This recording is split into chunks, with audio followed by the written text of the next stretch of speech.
At Newland Engineering in Manchester, they work together like a family.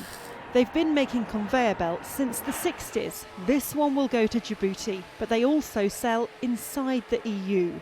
So what role Britain plays within a future Europe is important here. If we could remain as members, but with less of the red tape, more flexibility to do some of our own legislation and not be controlled by Brussels, I think that would be an ideal scenario. David Cameron wants to stay inside the EU family, but is looking to overhaul Britain's relationship with it. So what is he pressing for?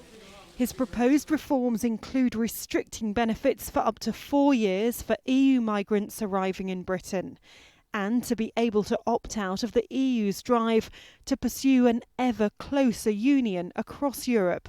Plus, he wants to put a stop to the financial regulation which some believe is strangling business in Britain. David Cameron goes to Brussels already under pressure, with his critics saying he's asking for too little. In Brussels, though, they may say he's asking for too much. Afterwards, he'll face the challenge of trying to sell the deal to the British public, many of who are still undecided about which way they'll vote in an in or an out referendum. The idea of one of Europe's biggest economies potentially going it alone has prompted questions about what an EU without Britain or a Britain without the EU might look like.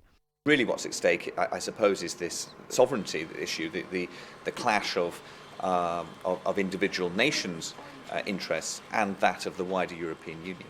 And that's where Cameron's getting coming up against resistance, because there are countries, particularly those of the East, that are saying, well, actually, we don't want to water down the rights of our citizens who perhaps are migrating to places like Britain. These talks will undoubtedly be tense and could help pave the future direction of the entire EU. Back at Newlands, they're getting ready to send stock abroad, not knowing if the path ahead will run quite so smoothly if Britain is taken down a different track. Emma Hayward, Al Jazeera in Manchester.